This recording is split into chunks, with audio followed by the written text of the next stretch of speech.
What is up, everybody? It's Dr. Vibe here, host and producer of the award-winning Dr. Vibe show, the home of Epic Conversations, and I'm the host of Epic Conversations, 2020 Best Podcast News Award winner, 2018 Innovation Award winner given out by the Canadian Ethnic Media Association. Yes, I am in Canada. I'm in Toronto. And I also co-host and co-produce the only online show in the world for dads and fathers that's sponsored by Dove Men Plus Care. And as always, I like to say you're blessed, highly favored, a magnet for miracles, a solution for someone's problem, and Blackalicious.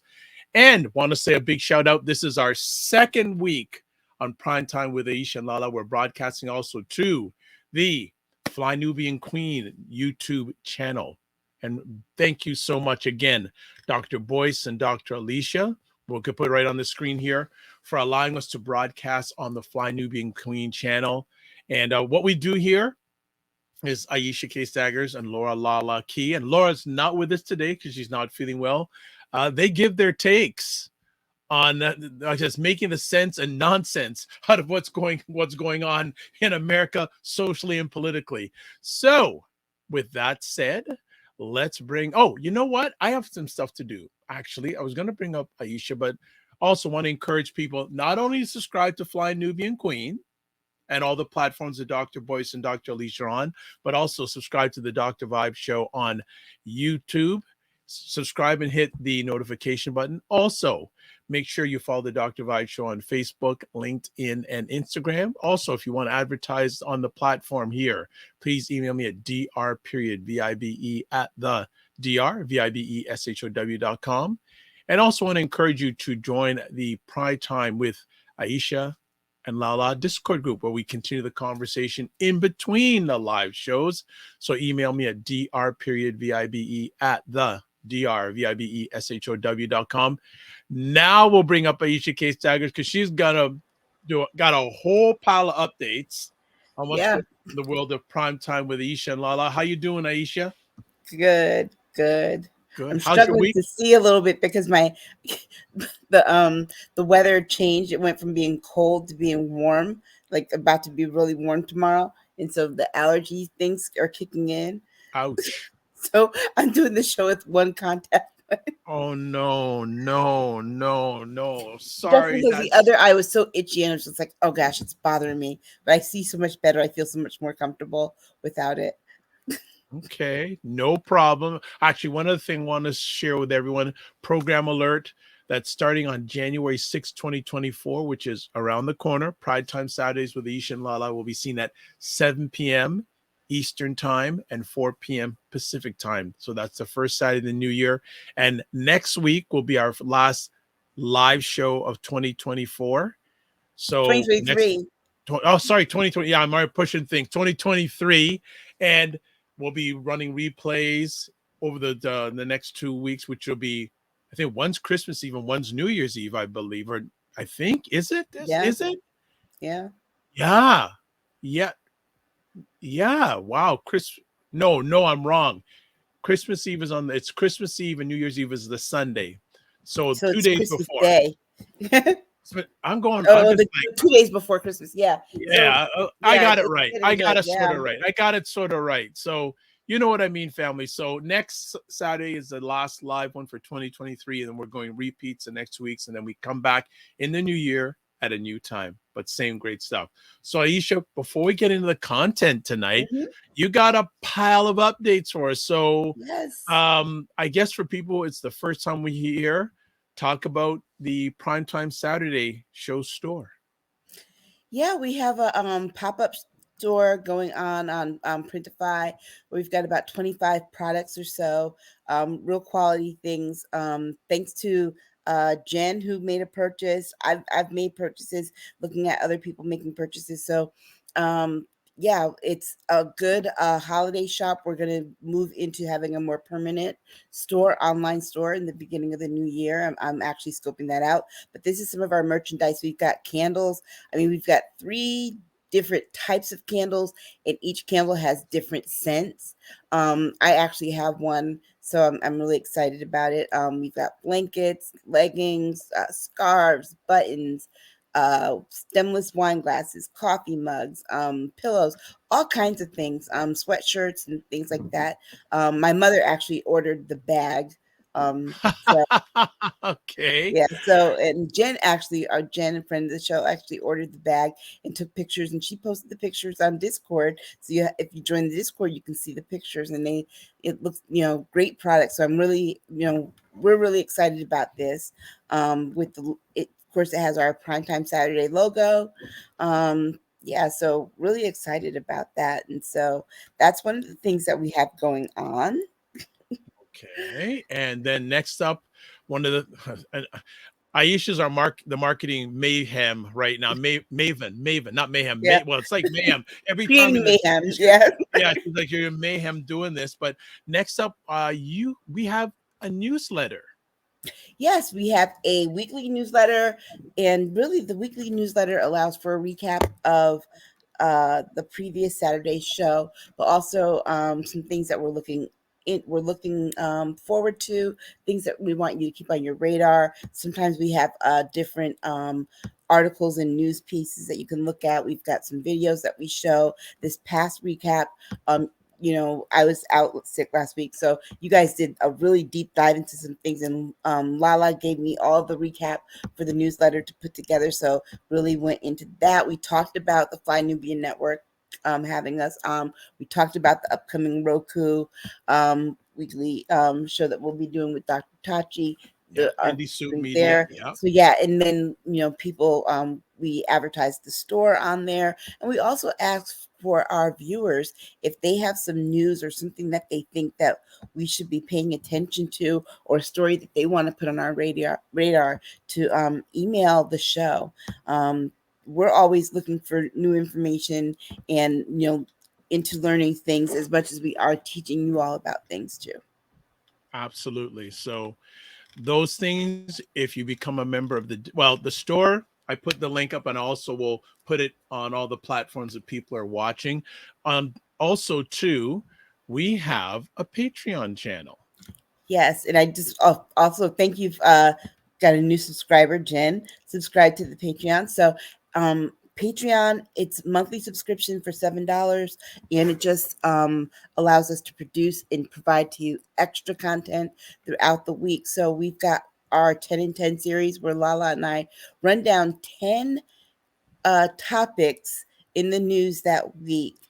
Um, we do it in 10. We do have a 10-minute version. That's why we call it 10 and 10 that we provide on Discord. But these conversations run at least an hour. So right now there's like 2 hour long conversations back there on the Patreon. And we also, you're going to be able to do polls. We're going to add a blog.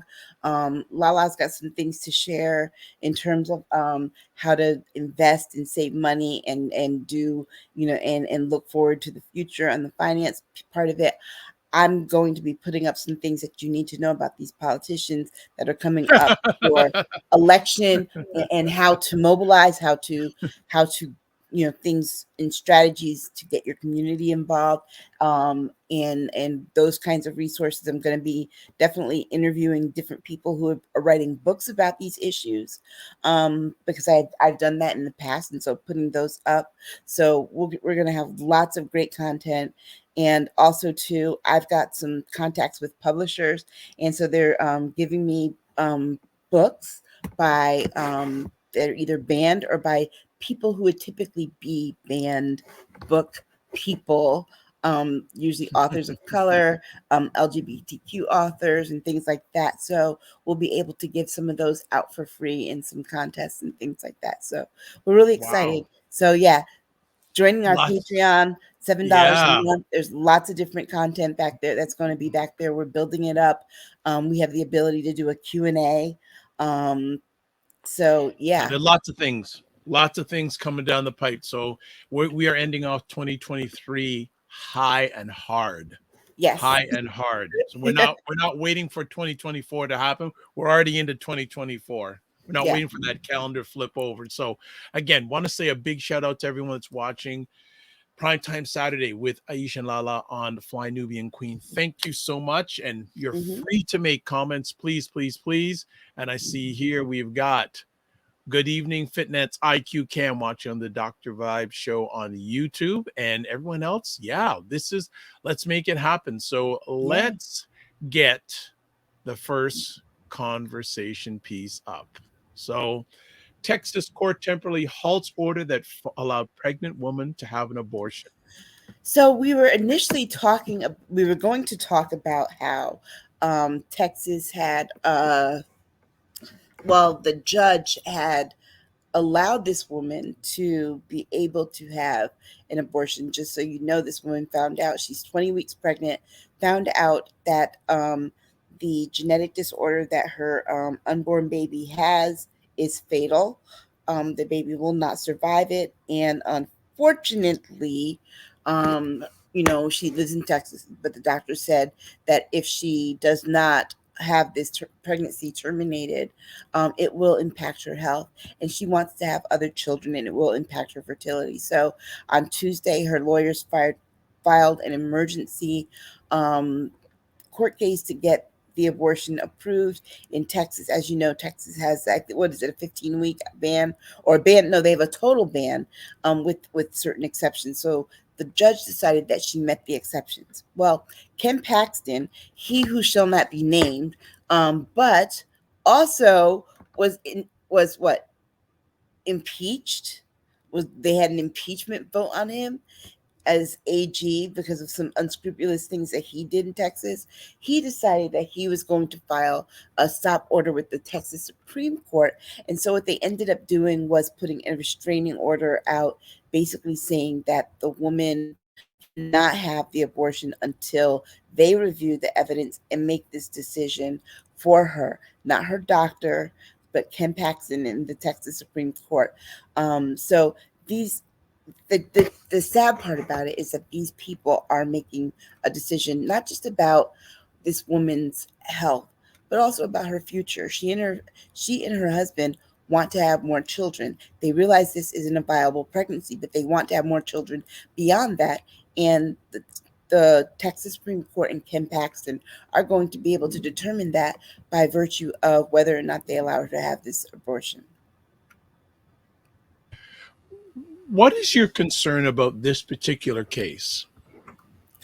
My concern about this case is that it will set a precedent for places where there is no abortion. Well, there is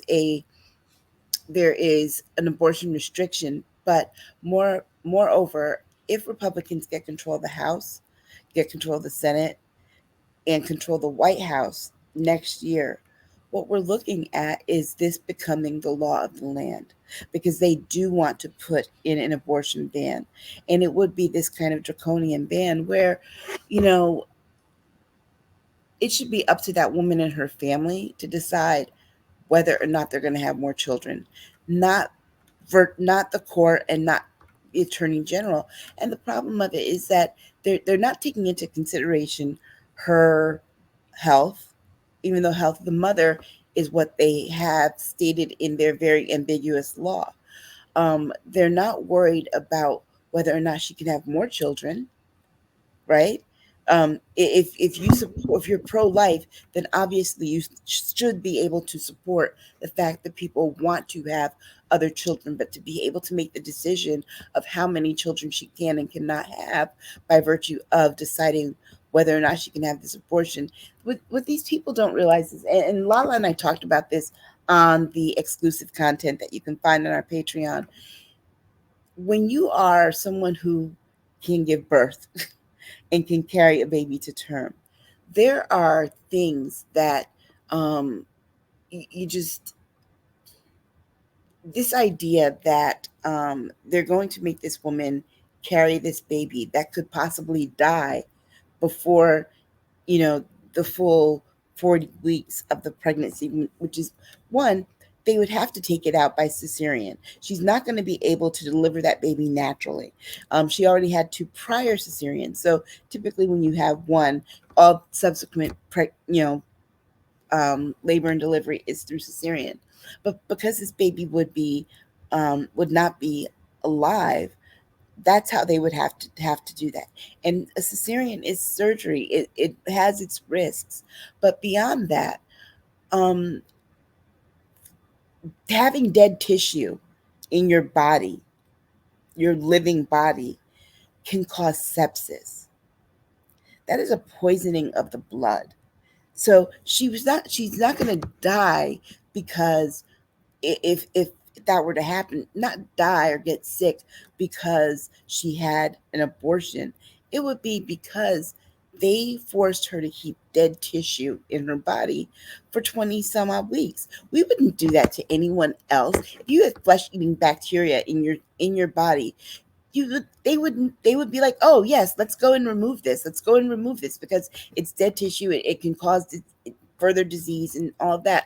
But by virtue of the fact that we call this a baby, and it's not an unwanted child at that. Let's not forget that people talk about abortions being a way to take care of a pregnant, birth control after the fact. No, this woman wanted this baby. Her and her husband wanted this baby. It just happened that it's not a viable pregnancy. So what scares me is this overreach, because you give them an inch, they're going to take a mile.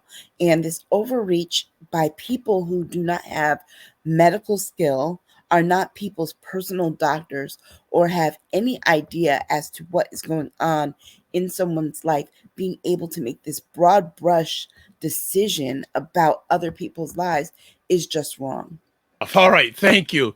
Yes, so but this is just an ongoing issue. Like, is it being are is America dreaming that they don't have a universal policy on abortion? Like, how should right now every state has a different ruling? Then you had Right. Roe versus Wade being overturned. Right. Should it be left, in your opinion, should it be left to the states to decide? Should it be left to each woman to decide? It should be left to each woman, her doctor, her family, whatever, to decide. Because here's the thing, you know, they're like, oh, we want to get rid of Roe and we want to kick it back to the states, kick it back to the states. Okay, so you kick it back to the states. Well, the people decide, the people want to decide what their individual states are going to do. Now that the people are deciding that they don't want their states to do the very thing that they want to do, they're trying to kick it back to the federal government and say that no, there should be a federal ban. Well, make up your mind. You can't get mad and say, oh, well, let the states decide, but then get mad that the people in the states deciding don't want to go the route that you want them to go. This is really just a control issue at this point. They want to control how people respond to it being in the states, or whether it should be in the states, and then they want to control people's bodies. You know what? We would have, well, we would have a much easier time and fewer issues on this particular topic if people just minded their business and stayed out of other people's uteruses. Okay, then because this is an ongoing debate, and do we how much is this going to be a issue for the upcoming presidential election in 2024? Oh, I think it's going to be an issue, because remember, there's still that other case in Texas where the judge, or Texas or Mississippi, the judge kind of kicked that one down down the road too. But that's the one where the medication that they use for chemical abortions, or that people use for Plan B before they even know they're pregnant, that they want to get rid of. They want to take away the pharmaceuticals ability to get this approved through FDA, which FDA already approved it more than 20 years ago. Okay, But so that's where we Regina, are. hey, hey, Regina, Roe says Roe versus Wade being overturned is taking away a ton of Republican voters. These judicial decisions, almost after 50 years of pro-choice, is backfiring. And she's She absolutely right. And Okay. the funny thing about it is this: realize it's not just that it's about abortion and what people believe, and their morals and their values, whatever. This is also about birthing more Republican voters. Let's be very clear, because remember, their numbers are shrinking. Their numbers are shrinking. And what bothers me is they try to say, well, oh, if they do this, it's gonna have this impact on the Black community, this impact on the Latino community. Meanwhile, you all's policies are hurting those communities anyway. We see what you're doing with the migrant issue. We see the other, you don't care about Black lives, period. So, I'm really struggling to understand why you think that those things are going to move us when you demonstrate day in and day out you don't care about those lives. But the lives that you do care about, the people that you do care about controlling, because think about it, these people that they are worried about controlling, the main people that are leading these cases in Texas are white women. Hmm. It would Okay. be a whole lot easier if you all just said what you wanted to say, which is we don't want white women to have abortions because the population is shifting in this country. But the bottom line is this is not your decision to make. This is not a country's decision to make. This is an individual's decision to make. Okay. Before going any further, longtime live streamer Carlos Phoenix says, "Evening, hello, Carlos. Good to see you as always." Regina says 65% of Americans are supportive of freedom of choice. Exactly. And you know what? That number just even went up. In this latest poll I read, it was 70% now. Okay. All right. So Fitness IQ Cam, otherwise known as KSF EYL RWFQ. I got it all right this time. Saying she's based in Toronto. She's saying, so how long in the lady's pregnancy that they are trying to halt? This particular woman, they're trying to make her carry it to term. Um, the I forgot what state it was, but there's a state that just put forth yesterday a 15-day Wow. abortion ban. 15 days. Most women don't realize they are pregnant at that point because it takes time for your body just doesn't say all of a sudden 15 days like being like there's a little bell that goes off, oh, you're pregnant. No, it doesn't happen that way. Usually it takes a couple of weeks before you realize like, oh, wait a second, something's not right. And then you have to think about what that something that's not right is. There you Okay. go. So like I know for me, I just happened to be talking to my best friend, looking at a calendar, and I'm like, wow, it's been like 16 days. Then it was like, oh yeah, maybe I should do that because something's off. But it's not like women are like, oh yeah, 15 days pregnant, I can tell. You most tests you can't even tell. You used to not be able to tell that early with some of these tests. So, 15 days is ridiculous. You might as well just say no. Okay. And that's the whole point, isn't it? There you go. All right. So Regina said that 70% of freedom of choice. She says, good news. Mm-hmm. Fitness IQ Ken goes 15-day. And then she says, backside. So if you don't know what that means, go look out, go online. She said that's a response she has to the 15 days. And Regina says it usually Exactly. takes 20 to 30 days. Yeah. Yeah. Because the question always is, when was the first day of your last period when you go to the doctor and they ask you and start counting back time? Um, and you could have gotten pregnant anytime in between there, but they go by that first day of the last period to determine the time. But you know, I don't think men realize either that, it's also not good for a pregnancy to go over 42 weeks because Mm, it becomes toxic for the baby. mm, It can become okay. toxic for the baby. So, you know, pregnancy is not it is a health I hate to put it this way, but it is a health condition, and there are tons of things that can go wrong. I mean, I know I had a high risk pregnancy, so there are a ton of things that can go wrong. So when women have a whole bunch of other things to think about, why put this burden on them as well? All right. So we're going to take a quick break because after we come back from the break, we're going to get into some big time politics, lots of politics going on in the United States. When isn't it going on? And we got a number of things that Aisha is going to be sharing about, everything from about 45, maybe being a one-day dictator, to the resignation of Kevin McCarthy.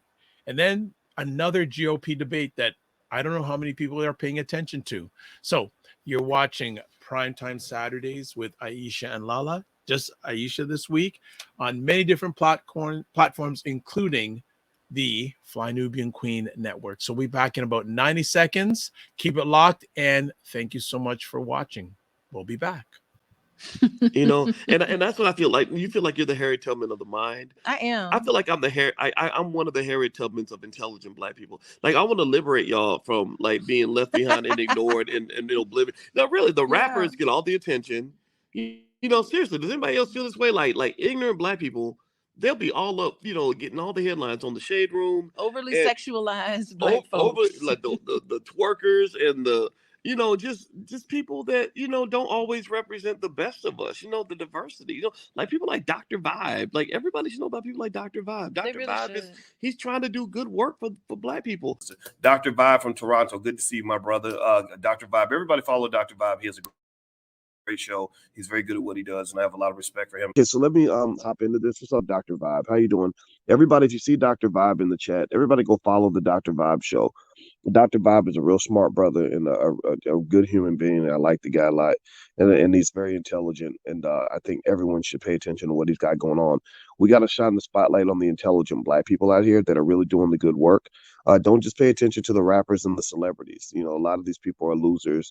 Your true winners are your people in your community that are really having your back. Helping us to have stronger families and a stronger community. So Dr. Vibe is in that category. So you might see the Dr. Vibe show in this chat. If you see him, please go follow him. Okay. All right. So anyway. Okay, we're back on Primetime Saturdays with Aisha and LaLa, and just Aisha this week. LaLa is not feeling well. So we're continuing on. I guess for the next few moments is going to be all poly tricks. All poly tricks. So it was another interesting week, but let's start off with the former president of the United States, who, if he comes back, says he'd be a dictator if elected. That's just for one day.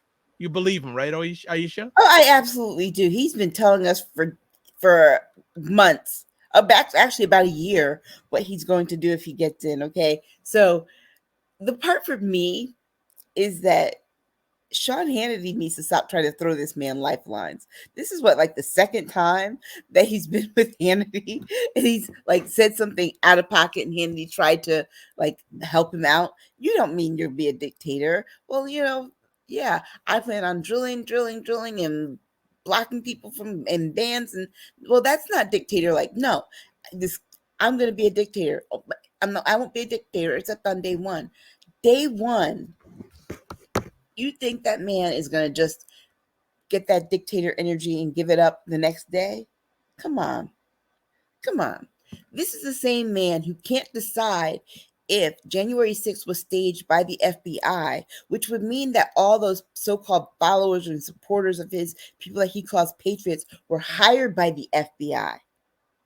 Or they were patriots that support him and records a song with him that he lies about being a #1 Billboard song, which, okay, whatever. But yeah, he is going to be a dictator. You know what? You know why we get this point? Because he has been looking at what went wrong ever since he's been gone. First of all, he is starting to put together this, what is it, this Project 2025 yeah, 2025. I know 2025. Dr. Tachi had talked, someone asked about that, was it last week or the week before, and I put a link up to it, and Dr. Tachi added some lens on that. But yes, 2025. They've got a plan for how they're going to govern. He's not going to be swayed into putting in people that he believes are politically correct on the Republican side. everyone that he puts into any kind of position of power will be someone of his choosing that is loyal to him. Now, you can best believe the one thing that he knows he won't be necessarily be able to do is get people in his cabinet confirmed, especially if the Democrats continue to hold the majority. So what will he do? He'll put some people in there to operate for about 90 days and then make them interim whatever. And then he won't have to go the route of having Congress confer these people. He's going to make sure he's going to put in Steve Bannon, Steve Miller. You're going to see Tucker Carlson attached in there somehow. You're going to see all of the horrible people. He's going to get the horrible game back together, and then he's going to add to it. And eventually, if he gets the right combination of people together, and God forbid he gets the House, and if we even lose one Senate seat and they pick up one or two, this man is going to make it so that he can be dictator for life, so that there are no term limits for the president. And then what does he want to do? He will want to pass it on, because I promise you this much. And I thought about this. I was reading the Atlantic's their special January, February edition called If Trump Wins, where they've got 24 writers talking about these scenarios. And one of the things that I thought was, if he loses, you can best believe Ivanka will be running in 2028. What? Yes, if he loses, you can best believe Ivanka will be running in 2028. Because here's the thing, if he wins and he keeps himself there for life, he's going to set it up so that the person that comes after him will be one of his children. The only child that he really trusts with that level of carrying on his legacy and not as an embarrassment will be Ivanka. Ivanka. Oh boy. I know. But you know what? It is smart though. Yeah. Legacy building, very smart. Yeah, but that's the whole thing that he wants to do, legacy building with our government. And I had this conversation with one of my friends when he won, and Trump was like, "Oh, as president, I have this and that." He's got presidential immunity. I'm president. I can do whatever I want to do. No, because he's confused being president of a country with being president of your own business. When you're president of your own business, of course, you set the rules, you set the policies, whatever. But when you're president of a country, there are rules and guardrails. And that's not what he was expecting, because he's an ignorant, bloviating bigot, and he doesn't know anything, but he likes to pretend he knows everything. So do I believe him? Yes, 100%. He keeps telling us what he's going to do. He says he's going to go after all of his political enemies, even if nobody does anything to him. He is going to go after them. So he's going to have investigations after investigation after investigation. They're not going to get anything done on these kitchen table issues that people are worried about. Inflation, the cost of nothing. They're not going to be able to do any of that. But what the other thing he's going to be able to do, he's going to go with all his business friends and cronies and get rid of all the unions. So all these things that we just saw, the unions had a massive year this year. But what will he do? He'll get rid of that too. He's going to make sure that, again, like he said, the Muslim ban, he's going to do something at the border. He's going to try and deport people. He's going to try and make sure that we do not get to vote again. He's going to make voting harder for people. He's going to make cut money to schools. He's going to make it just unbearable for him and the people that supported him. And this is why the people who support him so fervently support him. America is starting to look like something that they do not recognize. And he's promising to go back to that. And he will. Okay, just want to Shout out to Monique B. You were here last week. Thank you for being here again. And she says, so sad. And Yeah. then Regina goes, Ivanka can't go into that, can't go for that into far into fantasy land. The press needs to calm down and wait for the court outcomes. And she also asks, this is a question she wants you to respond to. How is Fox even supporting 45 after the Dominion loss? Because the people that they rely on for their viewership love him. They are willing, because guess what? They are willing to pay that out and just get rid of the money as long as they can keep their audience. Because if they don't keep their audience and their audience goes to Newsmax or to OAN, Fox loses its they lose its standing, they lose their audience. But guess what they really lose? They lose their deal with these cable companies. Because remember, Fox has the deal with the cable companies where they don't rely on advertisers anymore. They don't care if people say, oh, our advertisers are going to boycott Fox. Remember, because they get a portion of everything you pay out of your cable bill. So that's how they're doing it. They don't care. It's all money. Follow the money. Follow the money. That's what it gets down to. Follow the money. Like what has changed? But yeah, so when people show you who they are, that's who believe they them. Believe them. That's who they are. So I mean, think about it. This man has 91 charges against him. He has nothing left to lose. He is tap dancing so hard not to spend the last of his golden years in a jail cell. So this for him these are desperate times, and desperate people do desperate things. And so he is a desperate man. So he's talking about doing some desperate things that he will then follow through on, because unless he does, the court cases and all this stuff still loom over him. All right. Got a great comment here for you and LaLa, who's not here this week. Monique B says, your channel inspired me to make photos of Nubian queens. I love the content. Our people need this. Much love to you and LaLa. Oh, thank you, Monique. It's nice to have you there. Absolutely. That's fantastic. Well, the election just gets closer and closer. I guess that's something we all have to look forward to next year. Yeah. And meanwhile, they're doing this. And what do you have? The Republicans in the House trying to impeach Joe Biden. Why? So that Donald Trump can say, well, I'm not the only impeached guy running for president. It just goes on. Getting old. Well, it's interesting. I went last night to see the tribute to the Temptations.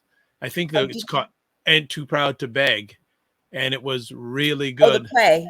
The play, yeah, it was really good. And so, as one of the great Temp songs says, "Ball of Confusion." Yes, "Ain't Too Proud to Beg" is based on a book. Yes. By I forgot the guy's name. No, "Ain't Too Proud to Beg" is based on a book by someone who was like an insider.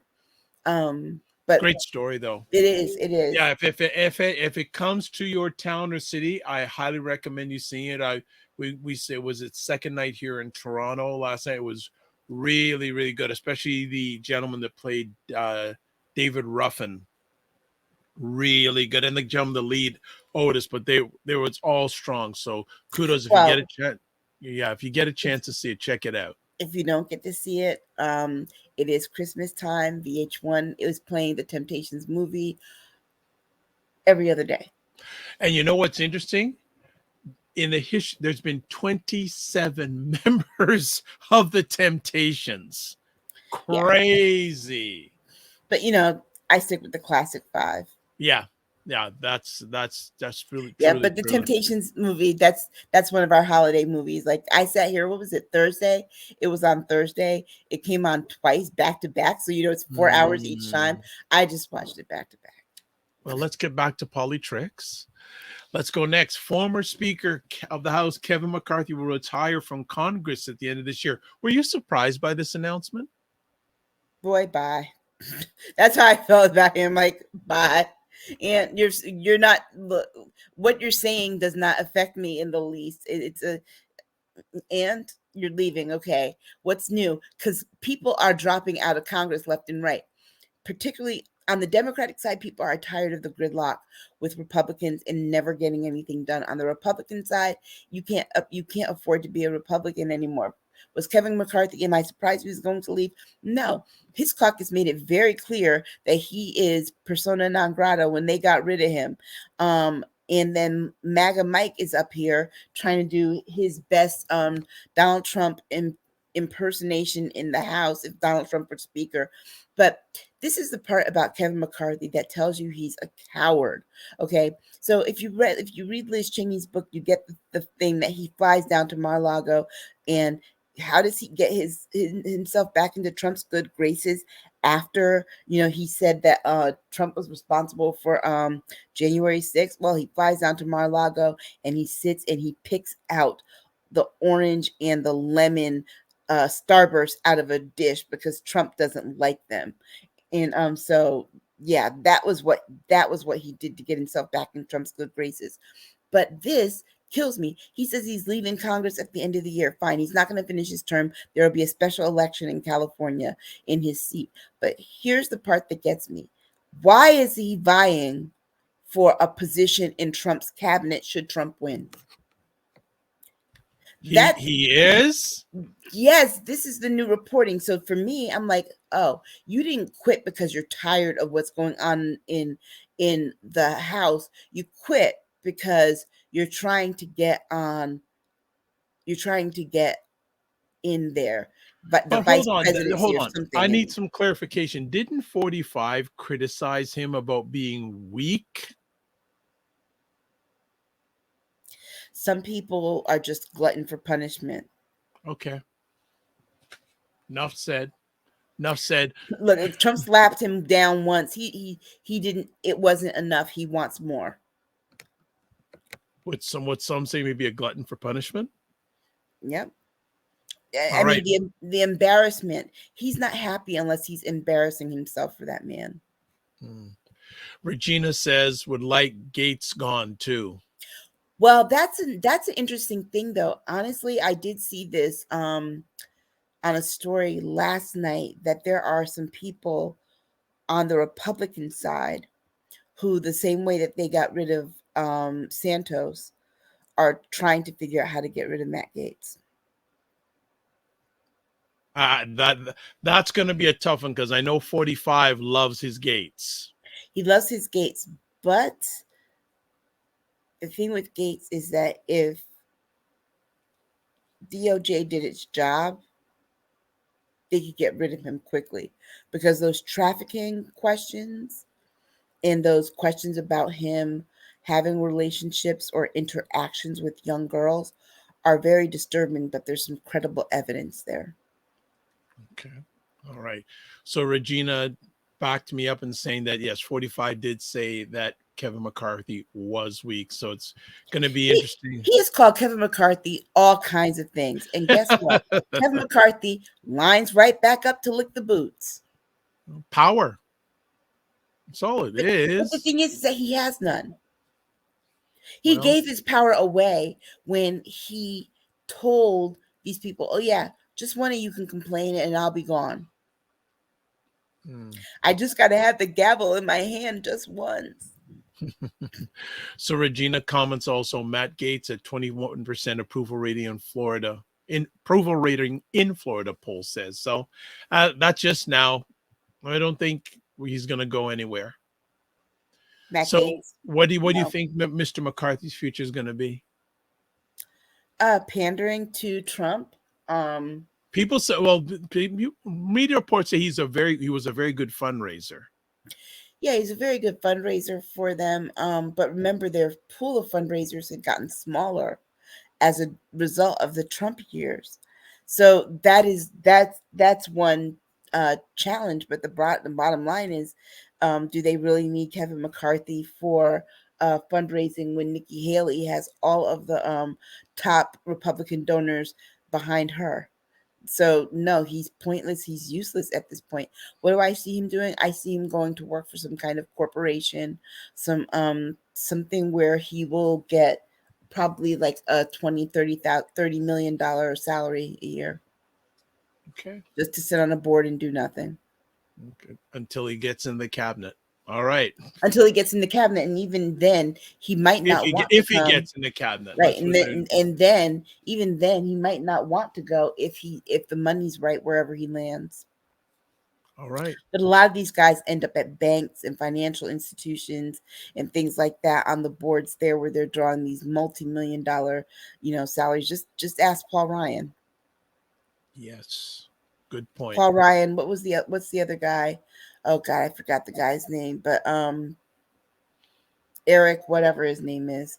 But yeah, they used to both have jobs, house. Eric Cantor, those Cantor. two. They used to both have the House and the Senate, and now they're at these big financial institutions.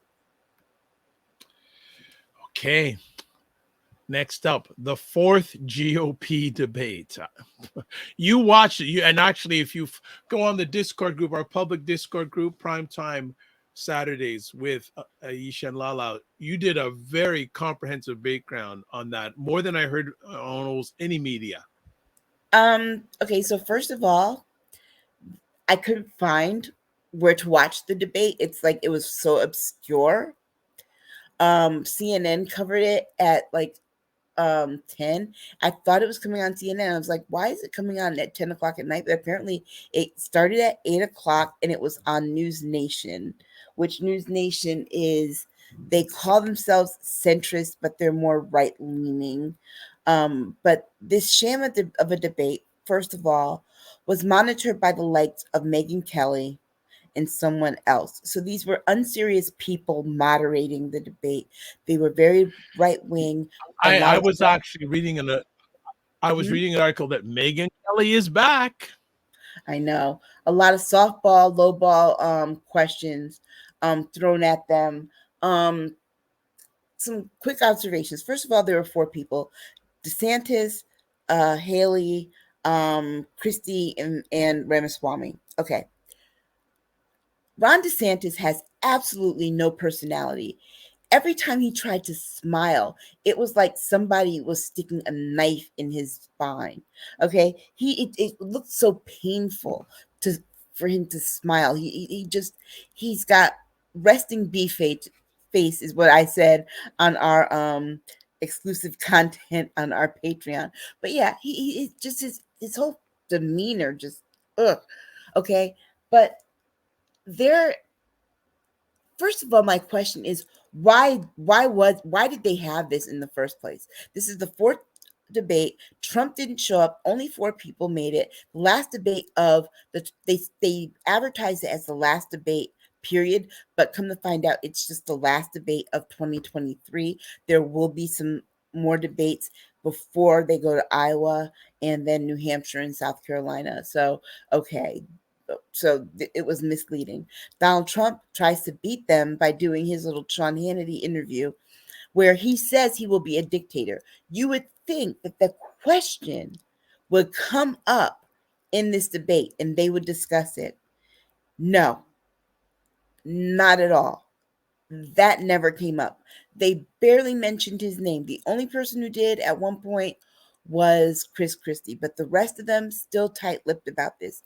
Nikki Haley knows that she has all of the donors on her side, so she was a bit more reserved than she had been in the other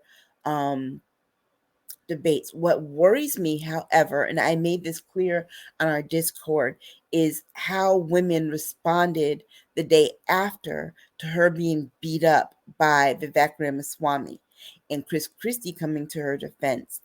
And liberal women liberal women were just like, oh, I thought Nikki Haley did so well. And they were just praising her.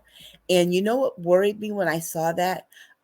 And when I say liberal women, I'm not just talking about liberal women. I'm being very specific in saying that these were liberal white women, primarily, talking about how great Nikki Haley is. And you know what scared me about that? 53% of white women voted for Trump in 2020, 2016, 52% in 2020. And that scares me because if these people are looking at Nikki Haley and they're like, oh, well, Nikki Haley did this. And I'm like, you do realize that she is just as dangerous as Donald Trump, because maybe even Donald Trump is dangerous to democracy as a whole. Nikki Haley is dangerous because she knows how to put that stuff into legislation. She's had lots of years of practice doing it. But that worried me. Vivek Ramaswamy was just being a total the whole time. That's his shtick. He went so far to say that January 6th, we know it was made up. There's this and that. And then Nikki Haley and Ron DeSantis did something really weird where they were trying to out-transphobe each other, like to see who was the biggest anti-trans person ever. And Ron DeSantis said, well, I'm doing this because I'm worried about little girls. I'm worried about the little girls. And Nikki Haley would have, men coming into the bathroom where your daughters are going. It's weird. It was just weird. They didn't talk about anything that anybody would care about. They didn't talk about abortion at all because they know that's a losing argument for them. And that's how you know this was a right-wing stage thing, not just because Megyn Kelly was there, but because of the things that they didn't talk. They talked about these things that work with the MAGA audience, but nothing that works with the general American people for any of them to win a national general election. They're in a primary, and I get that, but you don't get from any of them on that stage that they'll make it past the primary. So what did we have? It wasn't so much a debate. It was just a showcase of all of the people who will not be getting the GOP nomination. From Fly Nubian Queen platform, 45 will be president regardless if we like it or not. And for a man who's on try, he still leads in the polls. Okay, let's talk about polls. We do this every now and then, Miss Sir. The polls, 160 million people voted in the last election. These polls are not polling more than 1,000 people. And when you look at who they're polling, the majority of the people that they're polling either are admittedly right of center or right. So, of course, it's going to look like he's leading in the polls. He's leading in the Republican polls for who's going to win, out of all the Republicans, because they're only asking Republicans. They're only surveying Republican voters or likely Republican voters. But these other polls, he's leading Biden, no. 1,000 people are not going to tell you what more than 160 million are with their vote. So to be able to say that this poll, where we just polled 1,000 people, the majority of them Republican, and we're going to say this is how Americans as a whole feel, it's just fundamentally wrong because the polling is flawed. So Democrats are all the hand wringing and the pearl clutching about the polls. Chill. Anytime somebody says a poll or announces that they're doing a poll or whatever, go look back at the little fine print, see what the plus and minus is in terms of their margin of error. Anything more than 3%, you got to look at it kind of sideways. And if they're polling just like 1,000 people, it's not worth paying attention to when we know how many people voted. Okay, and yeah, you clown says, okay, that makes sense. There you go. All right, good stuff. Well, it'll be very interesting to see again too what the future debates. Like I don't know who's paying attention to these. And Ramaswamy 45 said that he won the debate. So, and I guess because do you think Ramaswamy wants to be the vice presidential candidate? I don't know what he wants. I think he just I honestly, I think that he's being paid. If Trump has nothing but praise to unleash on this man, I'm suspecting that he's just there to be a spoiler. Okay. Because he has no real path to winning. You know, I mean, he's not even he doesn't even have 10%. How's he ending up on these stages that some of these other folks couldn't get? I mean, let's be very clear. The fact that Vivek's still there and Tim Scott's not there. The only reason Tim Scott's not there is because people were asking about Tim Scott not having a girlfriend, and then it backfired in their face when they saw the girlfriend that he brought. Honestly, it was Mindy that sunk Tim Scott's chances, okay? Because I don't think that the Republican donors that were behind Tim Scott knew what kind of women Tim Scott dated. They just wanted him to prove he wasn't gay. They didn't realize that Tim Scott's girlfriend would probably be white because that's his history. I guess that shocked a lot of people. So they're just like, oh yeah, you know what? We're Tim Scott's done. Vivek Ramaswamy should be long done, because he tries to go even further than Trump. But Trump loves him because what does he do? He's making all of the arguments there, so Trump doesn't have to. Trump's not showing up to these debates, not just because he's ahead, because remember, Donald Trump cannot help himself. If people were going to say things about him, he would go after them. He would be compelled to be there. There's a reason he's not there. And my thinking is the reason he's not there is because Vivek is. And Vivek's doing the work for him. Interesting. Okay. Well, let's get out of the political stack and let's talk about an unfortunate incident, another mass killing in America. Police. Yeah, at this point, we've had more mass shootings than we've had days in the year in this country. And this, I'm still trying to get all the details on this. This was a professor who killed other professors at the school. No students were shot. But you've got parents who are thinking long and hard as to whether or not they're going to send their students back to campus next semester. Okay, you've got a whole campus that, just the same month where it's 11 years since Sandy Hook, and then there's a whole bunch of other mass shootings. Remember, Las Vegas is the site for that deadliest mass shooting where 60 people were killed at that concert. Okay, so at what point does it become enough? Basically, what we have said here is that, you know what? We're just not going to do anything about it.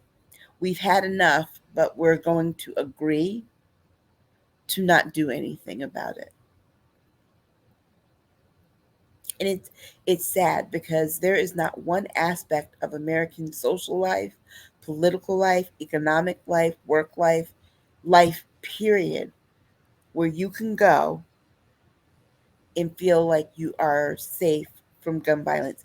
You can't even be in your home, in your bed, as we saw in Kentucky, right? Sleeping in your bed, Breonna Taylor, and not be killed. So where can we be safe from gun violence? Nowhere in this country.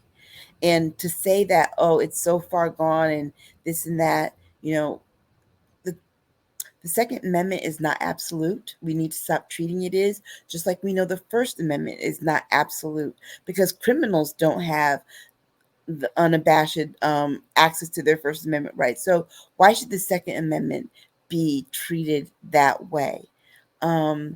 And like we said before on this show, you have to have a license to do anything in this country, anything and everything, except have a gun. Everybody knows LaLa's a realtor. She has to have a license to sell houses. You have to have a license to teach. You have to have a license to cut hair, but not to own a gun. Interesting analogy. As we look into 2024, do you see any hope in this area for America? No. I think that we put it this way. December 12th is a day of remembrance in my state because that's when Sandy Hook happened in 2012. I'm sorry, December 14th. And what I take from that is that if the sight of 6-year-olds being murdered, or the thought of 6-year-olds being piled on top of each other in a classroom bathroom after being slaughtered by an assault weapon, and they're all in there dead, the exception of one child who hid beneath her friends and smeared blood on herself so that she wouldn't be killed.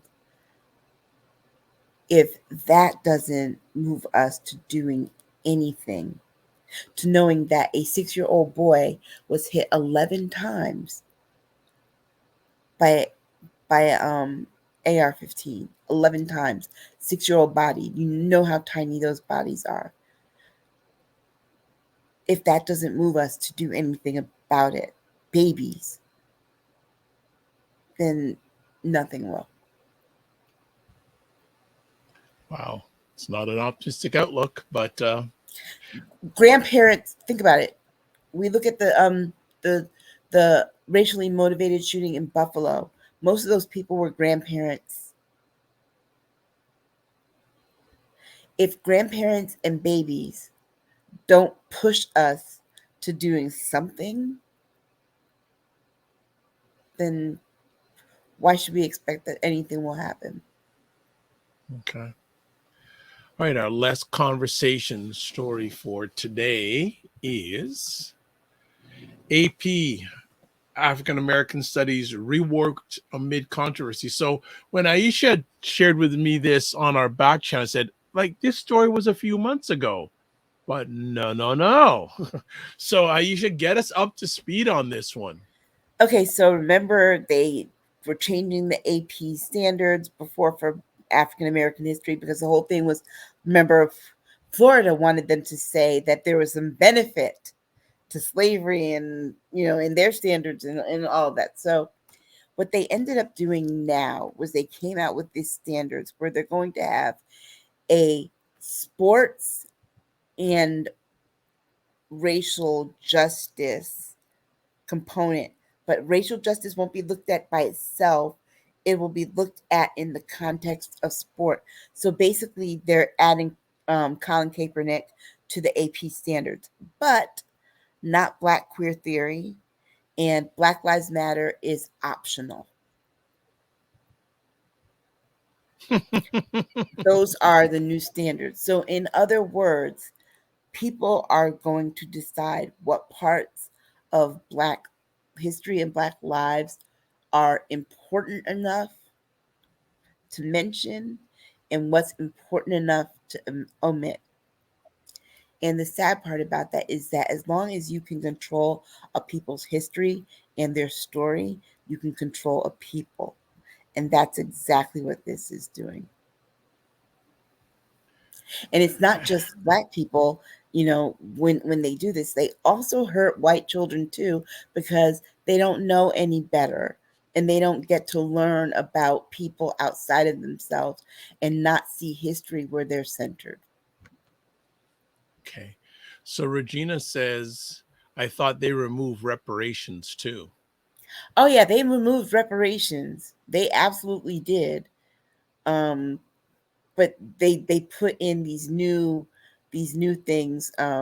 but this new thing, I guess they, you know what it is, they did what they typically do with things. It's like if we say, hey, we want more Black people to do this and or in these positions of power, and they're like, oh well, you know what, how about we just make we'll give a Black sports figure a big lifetime achievement award and you people can be happy. That's what it kind of feels like here. It's like, oh well, we'll just throw Colin Kaepernick in and his whole taking a knee thing, but you can't talk about Black Lives Matter. It's optional. So if you throw in Colin Kaepernick and you don't put in Black Lives Matter, you don't understand why he's even there. Because remember, he got booted behind that. Yeah. But this one doesn't seem to ever go away. No, it doesn't. And you know, it's not going to go away until they make this course go away. AP African American Studies has been around for a long time. And this tells you a lot about where we are in this country now, because now these are things that people want to get rid of. When they've been in existence, and you know, But who wants to get rid of them, really and truly? The people who are most worried about the fact that this country by 2030, 2035, 2040 will be 52% people of color, 48% white. As it stands right now, the majority of children 18 and under are people of color. Wow. Didn't know that. Yeah. Wow.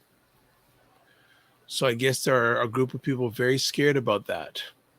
Very much, because guess what? If the country changes that way, what also changes are how people vote will change.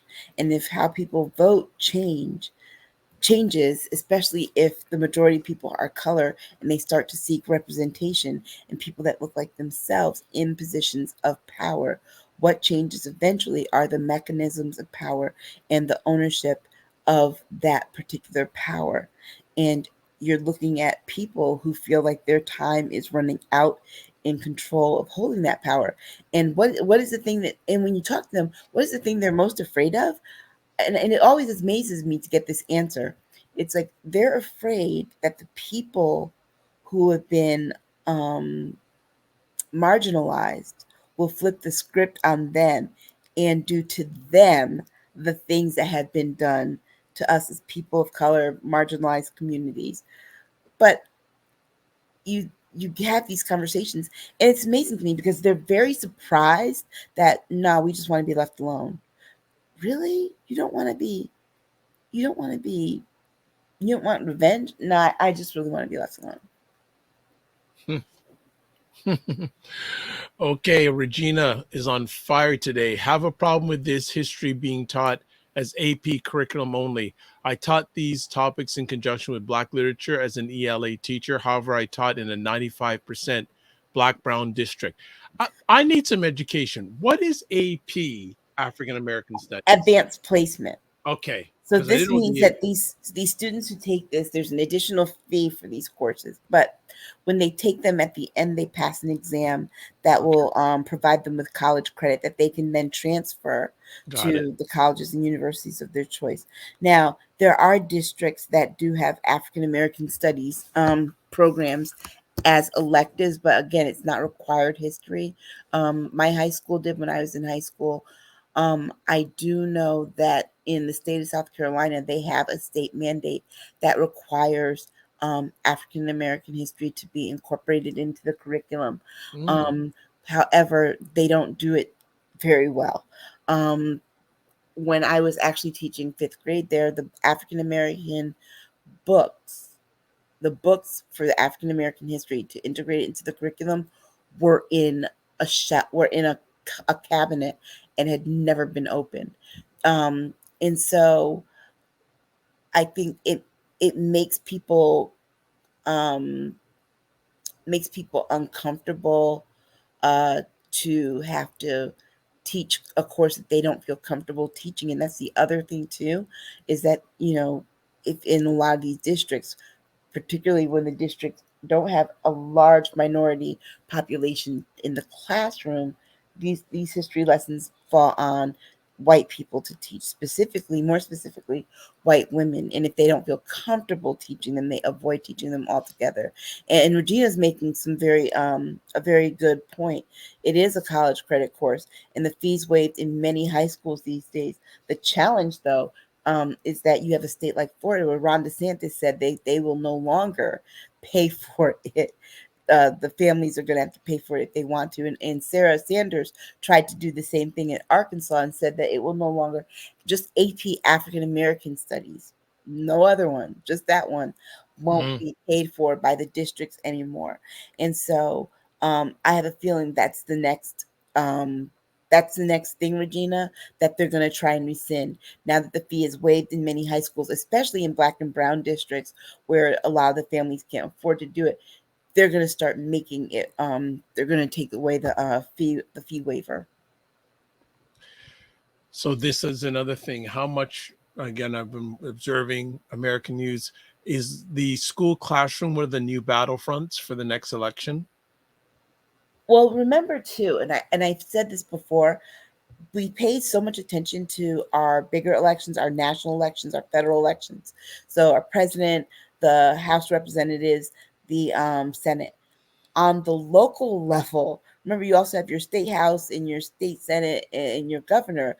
But on the district level, that's where these moms for liberty people are going. They're going to these school board, these school board offices and trying to do that. Why? Because that directly gives them the control over being able to what's taught in the classroom, what courses are offered, what textbooks are offered, what books they're going to ban. And that is where they found their wheelhouse. Thankfully, they lost all their races this last time, right? But except for one. But that doesn't mean that they're not going to stop trying. Wherever there is a school district, there is a school board race that year. There you go. Well, I think that is a good way to end off this episode of Primetime Saturdays with Aisha and LaLa. As always, a great conversation. I want to thank everyone who watched live or on the replay on all the different platforms, especially Fly Nubian Queen. We had a good contingent of live viewers on Fly Nubian Queen. So before we sign off, a few things. So Aisha, if people want to get in touch with you, how do they do that? Instagram at AK Staggers. You can also find me on our Discord channel. So email Dr. Vibe and join the Discord. And if you want to become an exclusive member of our Patreon, I'm putting up content there too. Wonderful, wonderful, wonderful. That is beautiful. And as I said, we're going to put up all the information. I'm just going to show it again. The Primetime Saturdays Discord group, email dr.vibe at the drvibeshow. Also, Primetime store. There's a link there, but it's also in the comments section on any platform that you've watched it. It's there in the comments section. Also, subscribe to the Patreon channel, get a lot of exclusive content. I'm even going to be putting exclusive content in there too. So looking forward to that. And I don't think we've got anything. We cover it? We got, yes, email the Discord group, and also too, program alert. Starting January 6th, 2024, Primetime Saturdays with Aisha and LaLa will start at 7 p.m. Eastern Time, 4 p.m. Pacific. So a few last things before we let it go. Please subscribe to the Dr. Vibe Show on YouTube and hit the notification button. Also, like the Dr. Vibe Show on Facebook, LinkedIn, and Instagram. Also, if you want to advertise your business, product, or service on any of the platforms that I'm on, please email me dr.vibe at the drvibeshow.com. And as always, this is how we close off all the conversations that I'm on. Live your life as a dream. If you can dream it, you can make it. Sometimes you have to get small to get stronger. Block assumptions and aim bigger, aim better, aim higher, aim wider. Love, faith, and respect. Remember to give yourselves grace and don't just manage your time, manage your energy. Share the show out, watch replays, tell everybody about it. Get on the Patreon list, get on the Discord list, get on an email list. Just get on.